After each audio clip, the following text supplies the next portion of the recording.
प्रिय छात्रों, शिक्षा नीति के तहत वर्तमान में परीक्षा के तरीकों में परिवर्तन हुआ है। जैसा कि आप पूर्ववत परीक्षाओं को देखते आ रहे हैं कि आपका पूर्णांक 70 का 30 नंबर प्रैक्टिकल के रूप में 70 पूर्णांक को हल करने के लिए 3 घंटा 15 मिनट दिया गया है, जिसमें 15 मिनट परीक्षार्थियों को प्रश्न पत्र पढ़ने के लिए। वर्तमान में प्रश्न पत्र 2 खंडों में विभाजित किया गया है। प्रश्न पत्र के खंड ए में बहुविकल्पीय प्रश्न, जिसमें सही विकल्प चयन करके ओमार शीट पर नीले अथवा काले बॉल पॉइंट पेन से सही विकल्प वाले गोले को पूर्ण रूप से काला करें। और बहुविकल्पी प्रश्न हेतु प्रत्येक प्रश्न के लिए 1 अंक निर्धारित है। प्रश्न पत्र के खंड ए के प्रश्नों को हल करने हेतु 1 घंटा तथा खंड ब को हल करने के लिए 2 घंटा निर्धारित किया गया है। प्रत्येक प्रश्न के सम्मुख उनके निर्धारित अंक को दिए गए हैं। वर्तमान 2023 में आने वाला पेपर कैसा होगा, उसके मॉडल को आपके सामने हमने प्रस्तुत किया है। सत्र 2023 के मॉडल पेपर बहुविकल्पीय प्रश्न खंड ए। पहला आपका प्रश्न है, बाबू गुलाब राय किस युग के लेखक हैं? विकल्प दिया है भारतेंदु युग, द्विवेदी युग, शुक्ल युग, शुक्लोत्तर युग। तो बाबू गुलाब राय द्विवेदी युग के लेखक हैं, अर्थात विकल्प नंबर 2 आपका सही होगा। प्रश्न है, चिंतामणि किस विधा की रचना है? विकल्प दिया है निबंध, कविता, नाटक और कहानी। तो चिंतामणि आपका निबंध विधा की रचना है। अगला आपका प्रश्न है, गबन किस की रचना है? विकल्प दिया है मुंशी प्रेमचंद, जयशंकर प्रसाद, निराला, हरिकृष्ण प्रेमी।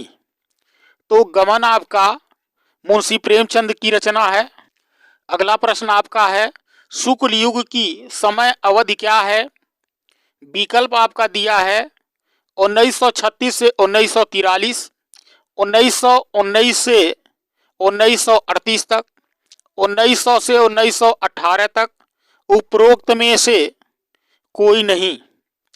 तो आपका शुक्ल युग जो है 1919 से 1938 है, अर्थात विकल्प नंबर 2 सही। शुक्ल युग की समय अवधि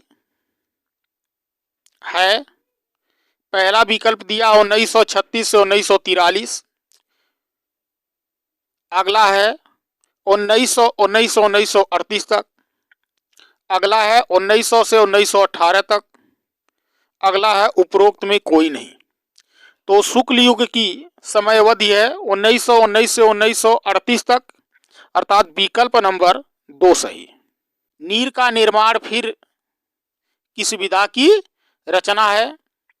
विकल्प दिया है जीवनी, आत्मकथा, साक्षात्कार या भेंट वार्ता। अगला है रेखाचित्र। तो इसका आंसर होगा नीर का निर्माण आत्मकथा है, अर्थात विकल्प नंबर 2 सही। अगला है, मधुशाला किसकी रचना है?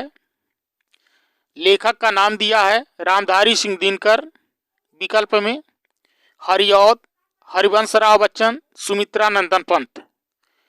तो इसका आंसर आपका हो जाएगा विकल्प नंबर 3 सही, हरिवंशराव बच्चन। अगला प्रश्न है, भारत भारती किसकी रचना है? विकल्प दिया है सियाराम शरण गुप्त, मैथिली शरण गुप्त, जयशंकर प्रसाद, महादेवी वर्मा। भारत भारती की रचना मैथिली शरण गुप्त ने किया था, इसलिए विकल्प नंबर 2 आपका सही होगा। अगला प्रश्न है, आधुनिक काल कब से कब तक माना जाता है?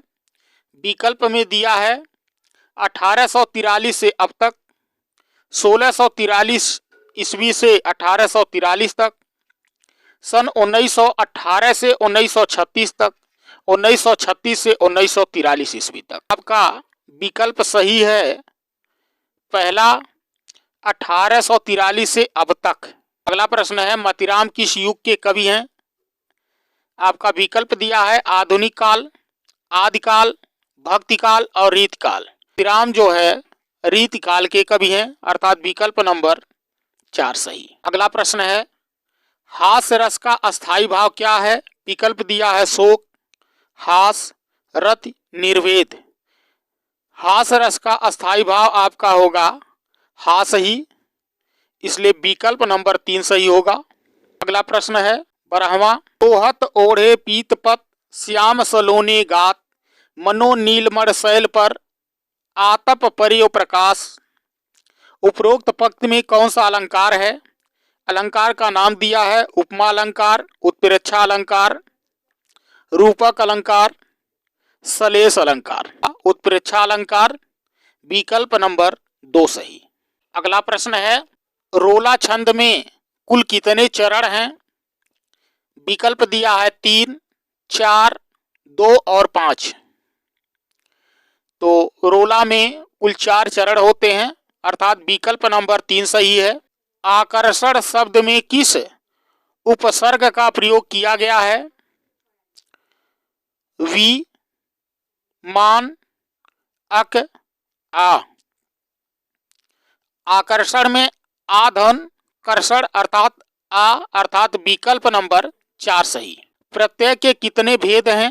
विकल्प दिया है 2, 5, 6, 3। तो प्रत्यय में आपका 2 भेद होते हैं, विकल्प नंबर 1 सही। पीतांबर में कौन सा समास है? विकल्प दिया है कर्मधारय, द्वंद्व, बहुव्रीहि और तत्पुरुष। पीतांबर में बहुव्रीहि समास होगा, अर्थात विकल्प नंबर 3 सही। अगला आपका हो जाएगा 17वां प्रश्न आंसू का तत्सम रूप है? विकल्प दिया है अश्रु, आंसू, रोना और आंख। तो आंसू का तत्सम रूप हो जाएगा अश्रु, विकल्प नंबर 1 सही। अगला आपका 18वां प्रश्न है यड़ संधि का सूत्र क्या है? पहला विकल्प दिया है आदगुण, दूसरा दिया है अक सर्वड़े दीर्घ, तीसरा दिया है इकोयड़ची और अगला है वृद्धिरेची।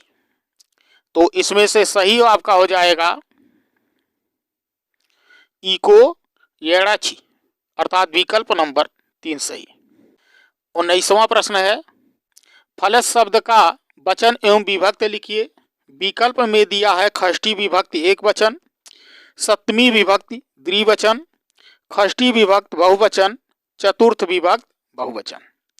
तो आपका फलस्य षष्ठी विभक्त एक वचन है, अर्थात विकल्प नंबर 1 सही। अगला प्रश्न आपका है अपठत धातु का वचन एवं पुरुष है। विकल्प दिया है द्विवचन प्रथम पुरुष एक वचन, उत्तम पुरुष बहुवचन, मध्यम पुरुष द्विवचन। तो इसका विकल्प आपका हो जाएगा 20वें का प्रथम पुरुष एक वचन, अर्थात विकल्प नंबर 2 सही।